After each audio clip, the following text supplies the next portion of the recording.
Pressure বেড়ে যাওয়া বা হাইপারটেনশন বা উচ্চ রক্তচাপের কারণগুলো কী? উচ্চ রক্তচাপ বা হাইপারটেনশনের কারণগুলোকে আমরা মোটামুটি দুইটা ভাগে ভাগ করতে পারি। প্রথমটাকে আমরা বলি প্রাইমারি হাইপারটেনশন বা ইসেনশিয়াল হাইপারটেনশন, দ্বিতীয়টাকে আমরা বলি সেকেন্ডারি হাইপারটেনশন।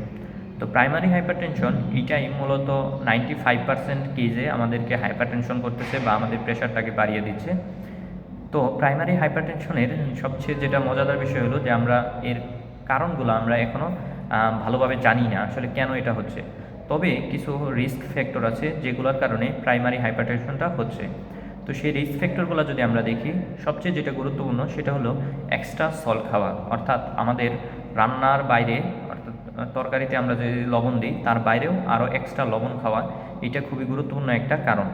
এর পাশাপাশি আমরা যারা একটু শরীরে ওজন একটু বেশি অবেস পারসন, তাদের ক্ষেত্রে হাইপারটেনশন হওয়ার চান্স বেশি থাকে, এবং যারা স্মোকিং করে, অ্যালকোহল খায়, তাদের ক্ষেত্রেও এই হাইপারটেনশন হওয়ার সম্ভাবনা বেশি।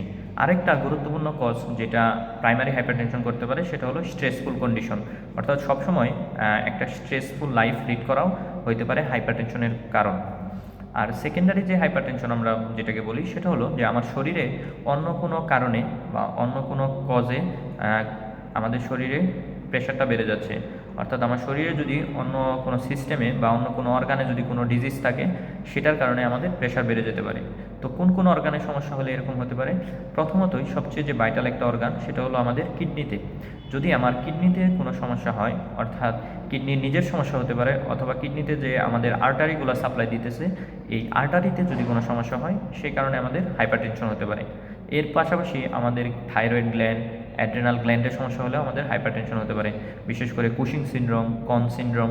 তো এই ডিজিজগুলোতেও আমরা কি পাই? হাইপারটেনশন পাই। এবং প্রেগনেন্ট উমেনদের ক্ষেত্রে দেখা যায় ম্যাক্সিমাম বা অনেক পেশেন্টদের ক্ষেত্রে প্রেগনেন্ট অবস্থা হাইপারটেনশন করতে পারে, অর্থাৎ সে প্রেগনেন্ট হয়েছে এই কারণে তার প্রেশারটা বেড়ে যেতে পারে। এর পাশাপাশি আমরা দেখি যারা অনেক দিন যাবৎ ওসিপি অর্থাৎ জন্ম নিয়ন্ত্রণ বড়ি খেয়ে আসছে, তাদের ক্ষেত্রে হাইপারটেনশন বেড়ে যাওয়ার একটা সম্ভাবনা থাকে। এছাড়াও আমরা অনেক ক্ষেত্রেই দেখতে পাই যে হেরিডিটারি বা জন্মগত, অর্থাৎ তার পিতামাতার হাইপারটেনশন ছিল, এই কারণে তার সন্তানের হয়েছে।